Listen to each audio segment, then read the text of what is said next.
ಎಲ್ಲರಿಗೂ ನಮಸ್ಕಾರ ವೀಕ್ಷಕರೇ. ಮೇಷ ರಾಶಿಯವರಿಗೆ ಏಪ್ರಿಲ್ ತಿಂಗಳು 20ರಿಂದ 25ರವರೆಗೂ ಒಬ್ಬ ಮಹಿಳೆ ನಿಮ್ಮ ಮೇಲೆ ದ್ವೇಷವನ್ನು ನಿಗೂಢವಾಗಿರುವ ಆಚರಣೆಯನ್ನು ಮಾಡ್ತಿದ್ದಾರೆ. ಅವರ ಮೊದಲ ಹೆಸರಿನ ಅಕ್ಷರವನ್ನು ತಿಳಿದುಕೊಂಡರೆ ಖಂಡಿತವಾಗಿ ಆಶ್ಚರ್ಯಪಡ್ತೀರಾ. ಏಕೆಂದರೆ ನೀವು ಬಹಳ ಪ್ರೀತಿ ಮಾಡ್ತಿರುವಂತಹ ವ್ಯಕ್ತಿಯೇ ಅವರಾಗಿರ್ತಾರೆ. ಈ ತಿಂಗಳು ಒಬ್ಬ ಮಹಿಳೆ ನಿಮ್ಮ ಮೇಲೆ ಮಾಂತ್ರಿಕ ಆಚರಣೆಗಳನ್ನು ಮಾಡ್ತಿದ್ದಾರೆ. ಅವರು ನಿಮ್ಮ ಕುಟುಂಬವನ್ನು ಮತ್ತು ನಿಮ್ಮನ್ನು ನಾಶ ಮಾಡಲು ಪ್ರಯತ್ನ ಮಾಡ್ತಿದ್ದಾರೆ. ಒಬ್ಬ ರಾಕ್ಷಸನು ನಿಮ್ಮ ಮೇಲೆಯೇ ಹೊಂಚು ಹಾಕುತ್ತಿದ್ದಾನೆ. ಈಗ ನೀವು ಜಾಗರೂಕರಾಗಿಲ್ಲದಿದ್ದರೆ ನಿಮ್ಮ ಜೀವನದಲ್ಲಿ ಅನಿರೀಕ್ಷಿತವಾದ ದುರದೃಷ್ಟಗಳು ಸಂಭವಿಸುತ್ತದೆ. ಏಕೆಂದರೆ ಅಮಾವಾಸ್ಯೆ ಮುಗಿದ ನಂತರ ಮಾಂತ್ರಿಕವಾದ ಕ್ರಿಯೆಗಳನ್ನು ನಿಮ್ಮ ಮೇಲೆ ಪ್ರಯೋಗ ಮಾಡಿದ್ರೆ ಖಂಡಿತವಾಗಿ ಅದರಿಂದ ನಿಮ್ಮ ಜೀವನ ನಾಶವಾಗುವಂತಹ ಸಂಗತಿಗಳು ಎದುರಾಗ್ತಾ ಹೋಗುತ್ತೆ. ವಿಶೇಷವಾಗಿ ಮೇಷ ರಾಶಿಯವರ ಜೀವನದಲ್ಲಿ ಇರ್ತಕ್ಕಂತಹ ಪ್ರತಿಯೊಂದು ಸಮಸ್ಯೆಗಳನ್ನು ದೂರ ಮಾಡ್ಕೊಳ್ಳೋದಕ್ಕೆ ಈ ಸಮಯದಲ್ಲಿ ನಾವು ತಿಳಿಸಿರುವಂತಹ ಪರಿಹಾರವನ್ನು ಮಾಡೋದನ್ನು ಮರಿಬೇಡಿ. ಖಂಡಿತವಾಗಿ ವಿಡಿಯೋವನ್ನು ಎಲ್ಲೂ ಕೂಡ ಸ್ಕಿಪ್ ಮಾಡಬೇಡಿ, ಪೂರ್ತಿಯಾಗಿ ನೋಡಿ. ಮೇಷ ರಾಶಿಯವರೇ, ಈ ವಿಡಿಯೋವನ್ನು ನೋಡುವ ಮೊದಲು ನಿಮ್ಮ ಜೀವನದಲ್ಲಿ ಇರ್ತಕ್ಕಂತಹ ಪ್ರತಿಯೊಂದು ಕಷ್ಟವನ್ನು ದೂರ ಮಾಡೋದಕ್ಕೋಸ್ಕರ ಓಂ ನಮಃ ಶಿವ ಎಂದು ತಪ್ಪದೆ ಕಮೆಂಟ್ ಮಾಡಿ ನಮ್ಮ ಚಾನಲ್ಗೆ ಸಬ್ಸ್ಕ್ರೈಬ್ ಮಾಡಿ. ಖಂಡಿತವಾಗಿ ನಿಮ್ಮ ಜೀವನದಲ್ಲಿ ನಾನು ಹೇಳುತ್ತಿದ್ದೇನೆ, ಅವರೊಂದಿಗಿನ ಬಂಧವನ್ನು ಮುರಿದು ದೂರ ಇರೋದು ಉತ್ತಮ. ಏಕೆಂದರೆ ಅವರು ನಿಮ್ಮ ಜೀವನವನ್ನು ಸರ್ವನಾಶ ಮಾಡೋದಕ್ಕೆ ಮಾಡಬೇಕಿರುವಂತಹ ಪ್ರಯತ್ನಗಳನ್ನು ಈಗಾಗಲೇ ಶುರು ಮಾಡಿದ್ದಾರೆ. ನಿಮ್ಮ ಮನೆಯಲ್ಲಿ ಕಷ್ಟಗಳು ಅಪ್ಪಿತಪ್ಪಿಯೂ ಕೂಡ ನೀವು ತಪ್ಪು ವ್ಯಕ್ತಿಗಳ ಜೊತೆಗೆ ಸಂಬಂಧವನ್ನು ಇಟ್ಕೊಳ್ಳೋದ್ರಿಂದ ಯಾವ ರೀತಿ ಕಷ್ಟಗಳನ್ನು ಅನುಭವಿಸಬೇಕಾಗುತ್ತೆ ಅಂತ ಮುಂದೆ ವಿಶೇಷವಾಗಿ ತಿಳಿಸ್ತಾ ಹೋಗ್ತೇನೆ.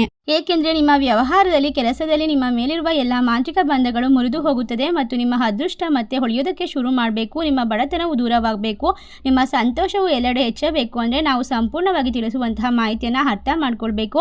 ಆದ್ದರಿಂದ ವಿಡಿಯೋವನ್ನು ಮೊದಲಿನಿಂದ ಕೊನೆವರೆಗೂ ಸಂಪೂರ್ಣವಾಗಿ ನೋಡಿ. ಏಕೆಂದರೆ ನಿಮಗೆ ಯಾವುದೇ ಸಣ್ಣ ಸಂತೋಷವಿದ್ದರೂ ಸಹ ಅವಳ ಕಣ್ಣುಗಳು ಕೆಂಪಾಗುತ್ತದೆ ಎಂದು ಹೇಳಲಾಗುತ್ತದೆ. ಏಕೆಂದರೆ ನೀವು ಬೆಳೆಯುತ್ತಲೇ ಇದ್ದರೆ ಅವಳು ಒಳಗೆ ಕೋಪಗೊಳ್ಳುತ್ತಾಳೆ. ಅಸೂಯೆಯಿಂದ ನಿಮ್ಮ ಮೇಲೆ ಮ್ಯಾಜಿಕ್ ಅನ್ನು ಮಾಡಲು ಪ್ರಯತ್ನಿಸ್ತಾಳೆ. ಒಳ್ಳೆಯದು ಅಂತ ಎಲ್ಲ ಕೆಲಸಗಳನ್ನು ಶುರು ಮಾಡಿದ್ರೆ ಅಂತಹ ಕೆಲಸದಲ್ಲಿ ಅಡೆತಡೆಗಳು, ಶತ್ರುಗಳ ಕಾಟಗಳು ನಿಮ್ಮ ಮನಸ್ಸನ್ನು ಬಂಧಿಸುವ ಮೂಲಕ ತಪ್ಪು ನಿರ್ಧಾರವನ್ನು ತೆಗೆದುಕೊಳ್ಳುವಂತೆ ಮಾಡ್ತಿದ್ದಾಳೆ. ನಿಮ್ಮ ಕುಟುಂಬದ ಯೋಗಕ್ಷೇಮಕ್ಕಾಗಿ ನೀವು ಅವಳಿಂದ ದೂರ ಇರಬೇಕು. ನಾನು ನಿಮ್ಮನ್ನು ಹೊರಗೆ ಹೋಗಬೇಕಾದಾಗ ಯಾವ ಒಂದು ವಸ್ತುಗಳನ್ನು ಜೊತೆಗೆ ತೆಗೆದುಕೊಳ್ಬೇಕು ಅನ್ನುವಂತಹ ವಿಶೇಷವಾದ ಮಾಹಿತಿಯನ್ನು ಕೂಡ ತಿಳಿಸ್ತಾ ಹೋಗ್ತೇನೆ. ನೀವು ಯಾವುದೇ ರೀತಿಯ ವಿಷಯದಲ್ಲಿ ಜಾಗರೂಕರನ್ನಾಗಿ ಮಾಡಲು ಪ್ರಯತ್ನಿಸುತ್ತಿರುವಂತಹ ಮಾಹಿತಿ ಇದಾಗಿದೆ. ಈ ವರ್ಷ 2026 ಏಪ್ರಿಲ್ ಆರಂಭದಿಂದ ನಿಮ್ಮ ಜೀವನದಲ್ಲಿ ಎಲ್ಲ ತೊಂದರೆಗಳು ಕೂಡ ಗೋಚರಿಸ್ತಾ ಇದೆ.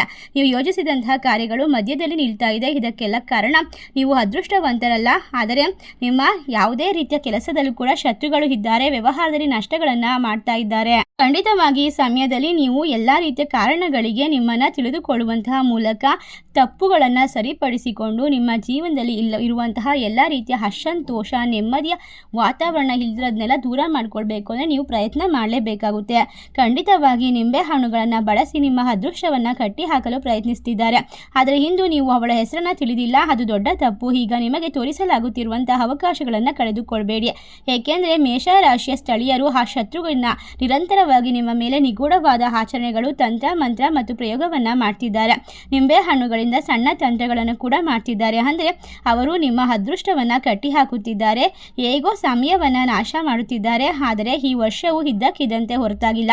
ನೀವು ಚೆನ್ನಾಗಿ ಆಗಬಾರದು ಎಂದು ಅವರು ಗಂಟು ಹಾಕುತ್ತಿದ್ದಾರೆ. ಆ ಶತ್ರುಗಳು ಯಾರೆಂದು ನಿಮಗೆ ತಿಳಿದಿಲ್ಲವಾದರೆ ನೀವು ನಿಮ್ಮ ಜೀವನದಲ್ಲಿ ಮಾಡುವಂತಹ ದೊಡ್ಡ ತಪ್ಪು ಎಂದರೆ ಒಬ್ಬ ವ್ಯಕ್ತಿ ಕಷ್ಟದಲ್ಲಿದ್ದಾಗ ಮತ್ತು ಅದರಿಂದ ಹೊರಗೆ ಬರಲು ದಾರಿ ಇಲ್ಲದಿದ್ದಾಗ ದೇವರು ಯಾವುದೋ ರೂಪದಲ್ಲಿ ನಿಮಗೆ ಸಹಾಯ ಮಾಡುತ್ತಾನೆ. ದೇವರು ಯಾವಾಗಲೂ ಕೂಡ ಧರ್ಮದ ಹಾದಿಯಲ್ಲಿರುವಂಥವರ ಜೊತೆಗೆ ಇರುತ್ತಾನೆ. ಇದು ಈ ವಿಡಿಯೋದಲ್ಲಿ ನಿಮಗೆ ದೇವರು ಕೊಡಿಸುತ್ತಿರುವಂತಹ ವಿಶೇಷವಾದ ಮಾರ್ಗವಾಗಿದೆ. ಇದನ್ನು ಎಂದಿಗೂ ಕೂಡ ತಪ್ಪಿಸಿಕೊಳ್ಬೇಡಿ. ನಿಮ್ಮ ಕುಟುಂಬವನ್ನು 7 ತಲೆಮಾರುಗಳಿಂದ ಪೀಡಿಸುತ್ತಿರುವಂತಹ ಶತ್ರು ಯಾರೆಂದು ನಿಮಗೆ ತಿಳಿಯುತ್ತದೆ.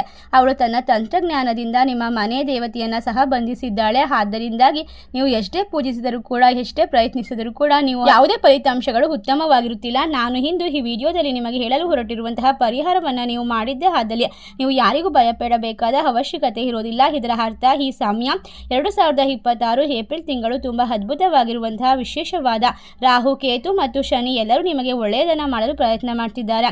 ಆದರೆ ಈ ವರ್ಷದ ಆರಂಭದಲ್ಲಿ ನೀವು ಅವರ ಶತ್ರುಗಳಿಂದ ತೊಂದರೆಯನ್ನು ಅನುಭವಿಸ್ತಾ ಇದ್ದೀರಾ. ಇದ್ದೀರಾ. ನಂತರದ ತಿಂಗಳುಗಳಲ್ಲಿ ನೀವು ಎಲ್ಲ ಕಷ್ಟಗಳಿಂದ ಹೊರಬರೋದಕ್ಕೆ ಸಮಯ ಈಗ ಸಾಧ್ಯವಾಗುತ್ತೆ. ನಿಮ್ಮ ಜೀವನದಲ್ಲಿ ದೊಡ್ಡ ಬದಲಾವಣೆಗಳನ್ನು ಏಪ್ರಿಲ್ದಲ್ಲಿ ತರಬಹುದು. ನಿಮ್ಮ ಬೆಂಬಲದಲ್ಲಿ ನಿಮ್ಮ ಸಂಬಂಧಿಕರಲ್ಲಿ ನಿಮ್ಮ ಸ್ನೇಹಿತರಲ್ಲಿ ಕುರುಡರಾಗಿ ನಂಬುತ್ತಿದ್ದರೆ ಅವರ ಮುಂದೆ ಎಲ್ಲವನ್ನ ಬಹಿರಂಗಪಡಿಸುತ್ತಿದ್ದರೆ ಈಗ ನಿಮ್ಮ ಮನಸ್ಸಿನಲ್ಲಿ ನೀವು ವಿಷಪೂರಿತರಾಗಿರ್ತೀರಾ. ಅಂದರೆ ನೀವು ಕಷ್ಟದಲ್ಲಿದ್ದಾಗ ನೀವು ಹೊರಗೆ ಸಹಾನುಭೂತಿ ತೋರಿಸುತ್ತಿದ್ದೀರಾ, ಆದರೆ ಒಳಗೆ ಆಚರಿಸುತ್ತಿರುವಂತಹ ಕೆಲವೊಂದಿಷ್ಟು ಶತ್ರುಗಳನ್ನು ನೀವು ಗುರುತು ಹಿಡಿಯುವುದಕ್ಕೆ ಸಫಲರಾಗ್ತಾ ಇಲ್ಲ. ಅದರಿಂದಾಗಿ ನಿಮ್ಮ ಜೀವನದಲ್ಲಿ ನೀವು ಎದುರಿಸುವಂತಹ ಪ್ರತಿಯೊಂದು ಕಷ್ಟಗಳಿಗೂ ಕೂಡ ನಿಮ್ಮ ಸಂಬಂಧಿಕರೇ ಕಾರಣವಾಗಿರ್ತಾರೆ. ಅದರಲ್ಲೂ ಕೂಡ ಬಹಳ ಮುಖ್ಯವಾಗಿ ನಿಮ್ಮ ಜೀವನದಲ್ಲಿ ಇರ್ತಕ್ಕಂಥ ಅಪ್ಪಿತಪ್ಪಿ ಅವಳ ಮುಖದ ಮೇಲೆ ಪ್ರೀತಿಯಂತೆ ನಟಿಸುತ್ತಾಳೆ, ಆದರೆ ನಿಮ್ಮನ್ನು ಬೆನ್ನ ಹಿಂದೆ ಹಿಡಿಯುತ್ತಾಳೆ. ಕೊನೆಯಲ್ಲಿ ನೀವು ಸಲಹೆಗಾಗಿ ಅವರ ಬಳಿಗೆ ಹೋಗಬೇಕು. ಅವಳು ನಿಮ್ಮನ್ನು ಮೋಸ ಮಾಡುತ್ತಾಳೆ, ಆದರೆ ಅವಳು ಎಷ್ಟೇ ಪಿತೂರಿಗಳನ್ನು ಮಾಡಿದರೋ ಅವಳು ನಿಮ್ಮನ್ನು ತುಂಬ ನೋಯಿಸಿದ್ದಾಳೆ. ನೀವು ಆಟವಾಡಲು ಪ್ರಯತ್ನಿಸಿದರೂ ಅವಳ ಆಟಗಳು ಇನ್ನು ಮುಂದೆ ನಡೆಯೋದಿಲ್ಲ.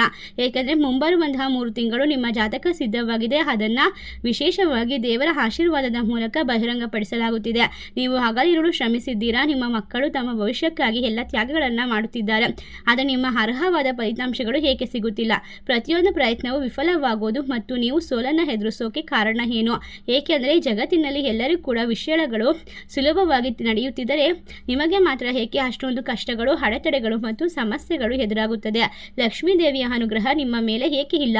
ಮನೆಯಲ್ಲಿ ಯಾವಾಗಲೂ ಜಗಳ ಏಕೆ ಬರುತ್ತಿದೆ? ನೀವು ತುಂಬ ಪ್ರೀತಿಸಿದಂಥವರು ಸಹ ನಿಮ್ಮನ್ನು ಏಕೆ ಮೋಸ ಮಾಡುತ್ತಾರೆ? ಮಕ್ಕಳಿಗಾಗಿ ಕಾಯುತ್ತಿರುವಂಥವರು ಏಕೆ ನಿರಾಸೆಗೊಳ್ಳುತ್ತಾರೆ?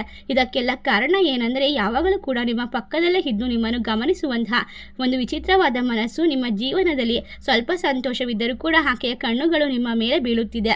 ಆಕೆಯ ಕೆಟ್ಟ ಕಣ್ಣಿನ ದೃಷ್ಟಿಗಳು ನಿಮ್ಮ ನಾಶವನ್ನು ಬಯಸುತ್ತಿದೆ. ಹಾಗಾಗಿ ನಿಮ್ಮ ಜೀವನದಲ್ಲಿ ಯಾವುದೇ ಒಳ್ಳೆಯದು ನಡೆಯೋದಕ್ಕೆ ಸಾಧ್ಯವಾಗ್ತಿಲ್ಲ. ನಿಮ್ಮ ಸಂತೋಷದ ಕ್ಷಣವನ್ನು ಅವನ ದುಷ್ಟತನದ ಪ್ರಭಾವದಿಂದ ಹಾಳಾಗುತ್ತಿದೆ. ಮಾನವನ ದುಷ್ಟತನವು ತುಂಬ ಭಯಂಕರವಾಗಿದೆ. ಇದಕ್ಕಾಗಿ ಮಾನವನ ದುಷ್ಟತನವು ಕೋಪದಿಂದಾಗಿ ಅನೇಕ ದುರದೃಷ್ಟಗಳಿಗೆ ಕಾರಣವಾಗುತ್ತದೆ. ಅದಲ್ಲದೆ ಲಕ್ಷ್ಮೀ ದೇವಿ ನಿಮ್ಮ ಮನೆಯಲ್ಲಿ ಇದ್ದಾರೆ. ಅವರು ಮನೆ ಬಾಗಿಲಿಗೆ ಬರುತ್ತಾರೆ, ಆದರೆ ಅವಳ ದುಷ್ಟ ಕಣ್ಣುಗಳಿಂದ ಅವರು ಹಿಂದಕ್ಕೆ ಹೊರಟು ಹೋಗುತ್ತಾರೆ. ಶತ್ರುಗಳ ದುಷ್ಟ ಕಣ್ಣುಗಳು ದೇವಿಯನ್ನು ಒಳಗೆ ಬರಲು ಬಿಡುತ್ತಿಲ್ಲ. ನಿಮ್ಮ ಮನೆಯಲ್ಲಿ ಕುಳಿತು ನಿಮ್ಮ ಆಹಾರವನ್ನು ತಿನ್ನುವಾಗ ನಿಮ್ಮ ನಾಶವನ್ನು ಬಯಸುವಂತಹ ನೀಚ ಮಹಿಳೆ ಯಾರು ಎಂದು ಈಗ ನಿಮಗೆ ಸ್ಪಷ್ಟವಾಗಿ ತಿಳಿಯುತ್ತದೆ. ಖಂಡಿತವಾಗಿ ಲಕ್ಷ್ಮೀ ದೇವಿಯು ನಿಮ್ಮ ಮನೆ ಬಾಗಿಲಿಗೆ ಬರ್ತಿದ್ದಾರೆ, ಆದರೆ ಆ ದುಷ್ಟ ಕಣ್ಣಿನ ಹೆಣ್ಣಿನಿಂದಾಗಿ ಅವರು ಹಿಂದಿರುಗಿ ಮತ್ತೆ ಹೋಗುತ್ತಿದ್ದಾರೆ. ಅದಕ್ಕಾಗಿಯೇ ಈ ಸಂದರ್ಭದಲ್ಲಿ ನೀವು ನಿಮ್ಮ ಜೀವನದಲ್ಲಿ ಹಣಕಾಸಿನ ಪರಿಸ್ಥಿತಿಯಲ್ಲಿ ಬಹಳಷ್ಟು ಸಮಸ್ಯೆಗಳನ್ನು, ಕಷ್ಟಗಳನ್ನು, ದುಃಖ, ಅವಮಾನಗಳನ್ನು ಎದುರಿಸ್ತಾ ಇದ್ದೀರಾ. ಈಗ ಒಬ್ಬ ಮಹಿಳೆ ತನ್ನ ತೋಳುಗಳಲ್ಲಿ ಮಗುವನ್ನು ಎತ್ತಿಕೊಂಡು ಇಡೀ ಗ್ರಾಮವನ್ನು ಹುಡುಕುವಂತೆ ಎಂಬ ಮಾತಿದೆ. ಅದೇ ರೀತಿ ನಿಮ್ಮ ಪರಿಸ್ಥಿತಿಯೂ ಆಗಿದೆ. ನಿಮಗೆ ಗೊತ್ತಿಲ್ಲದೆ ನಿಮ್ಮ ಮನೆಯಲ್ಲಿ ಇರುವಂತಹ ಶತ್ರುಗಳು ನಿಮ್ಮನ್ನು ನಾಶ ಮಾಡಲು ಪ್ರಯತ್ನಿಸಿದ್ದಾರೆ. ನಾನು ಏನೇ ಮಾಡಿದರೂ ನಾನು ಅವರೊಂದಿಗೆ ಹೊಂದಿಕೊಂಡು ಹೋಗಲು ಸಾಧ್ಯವಿಲ್ಲ. ಅವರು ಬಹಳಷ್ಟು ಮಾಡುತ್ತಿದ್ದಾರೆ, ಆದರೆ ಅವರು ನಿಮ್ಮ ಕುಟುಂಬದಲ್ಲಿಯೇ ಇದ್ದಾರೆ. ನಿಮ್ಮ ಹತ್ತಿರವಿರುವ ಜನರೇ, ಸ್ನೇಹಿತರೆ, ಮರೆ ಮಾಡುತ್ತಿರುವಂತಹ ವ್ಯಕ್ತಿ ಪುರುಷನೋ ಅಥವಾ ಮಹಿಳೆ ಎಂದು ನಿಮಗೆ ಆಶ್ಚರ್ಯಪಡುತ್ತೀರಾ. ಏಕೆಂದರೆ ನಿಮ್ಮ ವಿವರಗಳನ್ನು ತಿಳಿಸಿದ ನಂತರ ನಿಮ್ಮ ಕಣ್ಣುಗಳಲ್ಲಿ ನೀರು ಧಾರಾಕಾರವಾಗಿ ಸುರಿಯಲು ಪ್ರಾರಂಭವಾಗುತ್ತದೆ. ಏಕೆಂದರೆ ಆ ವ್ಯಕ್ತಿ ನಿಮ್ಮ ಜೀವನದಲ್ಲಿ ನಿಮ್ಮನ್ನು ಮೋಸಗೊಳಿಸಲು ಪ್ರಯತ್ನಿಸ್ತಾ ಇದ್ದಾರೆ. ಅವರು ನಿಮ್ಮನ್ನು ಮೋಸಗೊಳಿಸಿ ನಿಮ್ಮ ಜೀವನದಲ್ಲಿ ಇರ್ತಕ್ಕಂಥ ಪ್ರತಿಯೊಂದು ಸಂತೋಷವನ್ನು ಕಿತ್ತುಕೊಳ್ಳೋದೇ ಅವರ ಉದ್ದೇಶವಾಗಿರುತ್ತದೆ. ಒಟ್ಟಾರೆಯಾಗಿ ಈ ಸಮಯದಲ್ಲಿ ನಿಮ್ಮ ಜೀವನದಲ್ಲಿ ಯಾವುದೇ ರೀತಿಯ ತೊಂದರೆಗಳು ಬರೋದಕ್ಕೆ ಕಾರಣ ಆಗ್ತಾ ಇರೋದು ಅಂತ ಅಂದರೆ ಒಬ್ಬಳು ಮಹಿಳೆ ಖಂಡಿತವಾಗಿ ಅವಳು ಎ ಅಕ್ಷರದಿಂದ ಪ್ರಾರಂಭವಾಗ್ತಾಳೆ. ಅಂದರೆ ಒಂದು ವಿಷಯವನ್ನು ನೆನಪಿಡಬೇಕು, ಮೇಷರಾಶಿಯವರು ದುರಂಕಾರಿಗಳಲ್ಲ, ಆದರೆ ಒಳ್ಳೆಯ ಮನಸ್ಸಿನವರು. ನೇರವಾದ ಮಾತುಗಳನ್ನು ಆಡೋದಿಲ್ಲ, ಎಲ್ಲರ ಒಳ್ಳೆಯದಕ್ಕೋಸ್ಕರ ಶ್ರಮಿಸ್ತಾ ಇರ್ತೀರಾ. ಆದರೆ ಅಂತಹ ಜೀವನದಲ್ಲಿ ನಿಮಗೆ ಎಲ್ಲ ಕಷ್ಟಗಳು. ಸಾಮಾಜಿಕವಾಗಿ ಮಧ್ಯಮ ವರ್ಗಗಳಲ್ಲಿ ನೀವು ಎಲ್ಲರ ವಿಶ್ವಾಸವನ್ನು ಗಳಿಸೋಕೆ ಸಾಧ್ಯವಾಗುವುದಿಲ್ಲ. ನಾನು ಈ ಮಾತುಗಳನ್ನು ನಿಮ್ಮ ಒಳಿತಿಗಾಗಿ ಹೇಳುತ್ತಿದ್ದೇನೆ. ಮತ್ತು ಮೇಷರಾಶಿಯವರು ತುಂಬ ಸಕ್ರಿಯರು, ಬುದ್ಧಿವಂತರು ಮತ್ತು ಕೋಪವನ್ನು ಸಾಧಿಸುವಂಥವರು. ಈ ಸಮಯದಲ್ಲಿ ನಿಮ್ಮ ಜೀವನದಲ್ಲಿ ಒಂದು ಕಾಗದದ ಮೇಲೆ ಬರೆಯಬೇಕಾಗುತ್ತದೆ, ನನ್ನ ಜೀವನದಲ್ಲಿ ಇರ್ತಕ್ಕಂತಹ ಶತ್ರುಗಳನ್ನು ನಾಶ ಮಾಡು ಭಗವಂತ ಅಂತ. ನಂತರ ಅದನ್ನು ತೆಗೆದುಕೊಂಡು ಹೋಗಿ ಮಹಾಶಿವನ ದೇವಸ್ಥಾನದಲ್ಲಿ ಒಂದು ಮರದ ಕೆಳಗಡೆ ಮಣ್ಣಿನ ಮುಚ್ಚಿ ಬರಬೇಕಾಗುತ್ತೆ. ಈ ರೀತಿಯಾಗಿ ಮಾಡಿ ಬಂದ ನಂತರ ನೀವು ಆಶ್ಚರ್ಯವನ್ನು ಪಡ್ತೀರಾ. ತುಂಬ ಸುಂದರವಾಗಿರುವಂತಹ ಜೀವನವನ್ನು ಕಟ್ಟಿಕೊಳ್ತೀರಾ. ಏಕೆಂದರೆ ದೇವರ ಆಶೀರ್ವಾದ ಸಂಪೂರ್ಣವಾಗಿ ನಿಮ್ಮ ಕೈ ಹಿಡಿಯುತ್ತೆ. ಇದೆಲ್ಲವೂ ಕೂಡ ಅಕ್ಷರಶಃ ಸತ್ಯ. ನಾಳೆ ನಿಮ್ಮ ಜೀವನದಲ್ಲಿ ಸಂಭವಿಸುವಂತಹ ವಿಶೇಷವಾಗಿರುವಂತಹ ಒಂದು ಮಾಹಿತಿಯನ್ನು ನೀವು ಕಂಡ ತಕ್ಷಣ ಎಲ್ಲ ಕಷ್ಟಗಳು ದೂರವಾಗುತ್ತದೆ. ಏಕೆಂದರೆ ಈ ತಿಂಗಳು ವಿಶೇಷವಾಗಿ ಅಕ್ಷಯ ತೃತೀಯ, ಅಕ್ಷಯ ಅಮಾವಾಸ್ಯೆ ಬಂದಿರೋದ್ರಿಂದ ನಿಮ್ಮ ಕಷ್ಟಗಳನ್ನೆಲ್ಲ ದೂರ ಮಾಡಿ ನೆಮ್ಮದಿಯನ್ನು ಕಂಡುಕೊಳ್ಳುವಂತಹ ಸಮಯ. ಅಥವಾ ಅತಿಯಾಗಿ ಗಮನಿಸಿ ಗಮನಿಸಿದರೆ ನಿಮ್ಮ ಮನೆಯಲ್ಲಿ ಯಾರೋ ಏನಾದರೂ ಮಾಡಿದ್ದಾರೆ ಎಂಬರ್ಥ. ಇದಲ್ಲದೆ ಗಂಡ ಮತ್ತು ಹೆಂಡತಿಯ ನಡುವೆ ಯಾವಾಗಲೂ ಕೂಡ ಕಾರಣವಿಲ್ಲದೆ ಜಗಳಗಳು ನಡೀತಾ ಇರುತ್ತೆ. 3 ಜನರು ಭೇಟಿಯಾದರೆ ಅವರು ಯಾವುದೋ ಒಂದು ರೀತಿಯ ಜಗಳದಿಂದ ಆಗಾಗ್ಗೆ ಹೊಡೆದಾಡುತ್ತಾ ಇರ್ತಾರೆ. ಅನಿರೀಕ್ಷಿತವಾದ ಸಮಸ್ಯೆಗಳು ಹೆಚ್ಚಾಗಿ ಬರ್ತಾನೆ ಇರ್ತವೆ.